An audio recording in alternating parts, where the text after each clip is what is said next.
हमारे पंढरपुर के श्री नामदेव जी महाराज नित्य जाते और ठाकुर जी को जाकर के रोज बोलते, ठाकुर जी मेरे घर कभी जीमने आओ। श्री विठ्ठल भगवान ऐसे खड़े रहते। नामदेव जी रोज जाते, बोले मेरी मैया इतना बढ़िया प्रसाद बनाती है, ठाकुर जी जीमने आओ। तो नामदेव जी से कभी कभी ठाकुर जी बोलते थे, ठाकुर जी कहें पूरी दुनिया यहीं लेके आ जाती है, तू भी लिया यहीं पे, हम यहीं खड़े यहीं पालेंगे। बोले नहीं, मेरे घर आओ पाने के लिए। तो ठाकुर जी बोले मैं तेरे घर पाने जाऊंगा तो यहां पे कौन खड़ा होगा मेरी जगह? लाखों लोग दर्शन करने आते हैं। नामदेव जी बोले आप भगवान हो, सर्वसमर्थ हो, कोई व्यवस्था कर लो अपनी। भगवान बोले ठीक है, कर ली हमने व्यवस्था। बोले क्या व्यवस्था? बोले मैं तेरे घर जाऊंगा पाने, तू मेरी जगह खड़ा हो जा। नामदेव जी बोले ये कैसे हो सकता है? भगवान बोले सब हो जाएगा, बस आज एक काम करियो, रात्रि में जैसी शयन आरती हो, शयन आरती के बाद छुप जाइयो पीछे आके, देखो ठाकुर जी की लीला। ये सत्य घटना है श्री नामदेव जी महाराज की। नामदेव जी छुप गए। रात्रि में शयन आरती के बाद जैसे ही कपाट बंद हुए, ठाकुर जी तुरंत मूर्तिमंत खड़े थे, मूर्ति से सहज हो गए और सहज उतर गए अपने आसन से। और नामदेव जी कहा तुम खड़े हो जाओ। खड़े हो गए। नामदेव जी बोले ऐसे खड़े हो जाओ हमारी तरह। हो गए खड़े। अब ठाकुर जी उनका श्रृंगार कर रहे हैं, अपनी जैसी पगड़ी पहनाई, अपने जैसे वस्त्र पहनाए, अपने जैसे पूरे हाथ पाम कर दिए। नामदेव अब हम जा रहे हैं तुम्हारे घर प्रसाद पाने, 2-4 घंटा में मंगला आरती होगी, खड़े रहना यहीं पे। और सुनो 2-4 बातों का ध्यान रखना। क्या? ये सुबह सुबह पुजारी आकर के तुमको ठंडे ठंडे पानी से नवाएंगे, ठिठर मत जाना। अंदर से ठंडी लगे तो भी रोक लेना। नामदेव जी बोले वो कैसे रोकूंगा? बोले हम नहीं रोक रहे इतने साल से, रोज रोज हमको भी नवा देते हैं सुबह 4 बजे, हम भी तो अपनी कंपन होता रोकते हैं उसको। और सुनो फिर दूध से नवाएंगे तुमको, उसके बाद शहद डालेंगे तुम्हारे ऊपर। और फिर कभी पंढरपुर जाओ तो हमारे कहने से वहां की काकड़ा आरती, तो काकड़ा आरती में क्या करते हैं, दूध से जल से सबसे स्नान करने के बाद फिर ठाकुर जी को मुंह पे मक्खन लगा देते हैं, इतना सारा मक्खन मुंह पे। तो ठाकुर जी बोले स्नान आदि के बाद तुम्हारे मुंह पे मक्खन लगाया जाएगा, तुम्हारा मन तो करेगा कि मैं खा लूं, लेकिन जीभ निकालना नहीं बाहर, उसको लगे ही रहने देना। नामदेव जी बोले फिर तुम्हारा श्रृंगार होगा। और श्रृंगार के बाद पंढरपुर में हर दर्शनार्थी को अधिकार है कि भीतर मंदिर में जाके ठाकुर जी के चरण छू सकता है, अपना सिर वहां रख सकता है, सबको छूने का अधिकार है। बोले दुनिया भर के लोग तुम्हारे सामने आएंगे, सब लोग आकर के तुम्हारे चरणों में प्रणाम करेंगे, अपने दुख दर्द बताएंगे, सबकी सुन लेना, पूर्ण किसी की मत करना। तुमको दया भी आएगी, कोई रोता हुआ भी आएगा, कोई बहुत ज्यादा विचलित भी आएगा। नामदेव जी बोले क्यों पूरा नहीं करूं? वो सबका विधान बना हुआ है, वो सब काम हमारे लिए छोड़ दो, किसको क्या देना क्या नहीं देना। तुम बस कहीं ऐसा नहीं कि यहाँ खड़े होके कोई रोता हुआ आया उसके आंसू पोंछने लग जाओ। कहीं तुम जरा भी हिल गए तो पुजारी पंडा बहुत मारेंगे, सब कहेंगे कहां गए हमारे ठाकुर जी, कौन खड़ा हो गया आके। नामदेव जी बोले जो आ गया, बढ़िया निमंत्रण दिया भोजन का, मैं तो बंध गया यहाँ पे।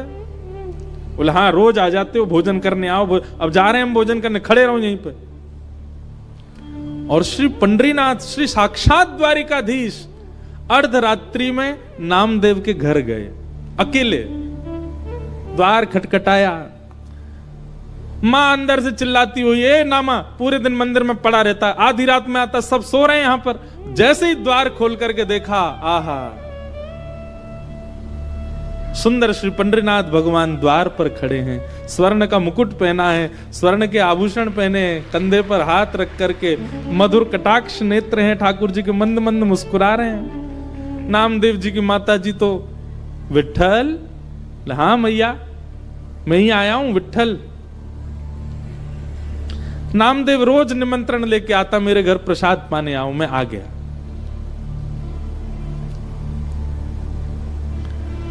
नामदेव जी की माता जी ने चूल्हा रात में चेताया, खूब बढ़िया बढ़िया प्रसाद बना करके ठाकुर जी को अपने हाथ से पवाया। इतने में घंटे घड़ियाल बजने लगे, 3:30-4 बज गए, सुबह के मंगला आरती का समय हुआ। ठाकुर जी ने कहा मैया जल्दी करो। बोले क्या हो गया? अब आपको मंगला में जाना है? बोले मंगला में अब मैं तो व्यवस्था करके आया हूं वहां पे, लेकिन मुझे आज तक तो मैं दर्शन देता था काकड़ा आरती में, मंगला आरती में, आज मैं दर्शन करने जाऊंगा। मैया बोली क्या करूं? बोले काली सॉल लेके आओ। और मैया सॉल लेके आई। ठाकुर जी ने अपने मुकुट उकुट उतार करके, आभूषण उतार करके, और काली सॉल में बढ़िया स्वयं को लपेट लिया, किसी को पहचान में नहीं आवे। कारे कारे तो ठाकुर जी हैं, काली सॉल और ओढ़ ली। अब तो निकल पड़े, दौड़ के जा रहे हैं देखने के लिए नामदेव कैसा लग रहा है मेरे स्थान पर खड़ा होके। दर्शनार्थी लाइन लगा करके खड़े थे, उन्हीं में ठाकुर जी खड़े हैं और दूर से ही निहार रहे हैं। नामदेव जी चुपचाप नेत्र बंद करके, हाथ बिल्कुल कमर पर, जैसे पंडरीनाथ भगवान खड़े होते हैं बिल्कुल वैसे ही खड़े हैं। और ठाकुर जी दूर से ही देख करके नामदेव की बलियां ले रहे हैं। आहा मेरो नामा कितना अच्छा लग रहा है। गर्भगृह में जैसे ही ठाकुर जी पहुंचे, ठाकुर जी के आते ही नामदेव जी को पता चल गया कि ठाकुर जी आए हैं। सो नामदेव जी मन में सोचे सब प्रणाम कर रहे हैं, कि ठाकुर जी प्रणाम नहीं कर ले मुझको, मैं कैसे रोक पाऊंगा? ठाकुर जी प्रणाम कर रहे हैं। ठाकुर जी गए, नामदेव जी को देखा, नामदेव जी को देख करके जैसे ही नीचे सर झुकाया, नामदेव जी के नेत्रों से आंसू गिरने लगे। नाथ ये कैसी लीला कर रहे हो आप? बलैया लेने लगे। अद्भुत हैं बंधुओं ठाकुर जी। ठाकुर जी जैसा प्रेम कौन कर सकता है? अपने भक्त को अपने स्थान पर खड़े होकर उसके दर्शन करने आए हैं। पहले तो खूब बलैया ली, और फिर उसके बाद ठाकुर जी बोले ए नामा तुझे नोच के भाग जाऊं? तू जोर से चिल्लाएगा पंडित पुजारियों को पता चल जाएगा। नामदेव जी बोले ऐसा मत करो, मैं किसी को बताऊंगा कि आपने मुझे खड़ा किया, कोई मानेगा और नहीं।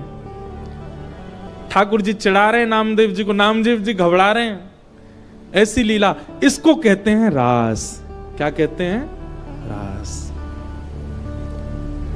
ये लीलाएं जब ठाकुर जी आपके लिए सहज हो जाते हैं, ठाकुर जी आपको प्रायोरिटी देने लग जाते हैं, ठाकुर जी आपके लिए यह भूल जाते हैं कि वे परमात्मा हैं, इसको कहते हैं रास। रास का मतलब नाचना नहीं होता। रास का मतलब इन गोपियों के लिए ठाकुर जी सहज हो गए। इन गोपियों के लिए ठाकुर जी ने अपना परमात्म भेष त्याग दिया। इन गोपियों के लिए ठाकुर जी सरल बन गए, दीन बन गए, इसीलिए उसको रास बिहार कहा।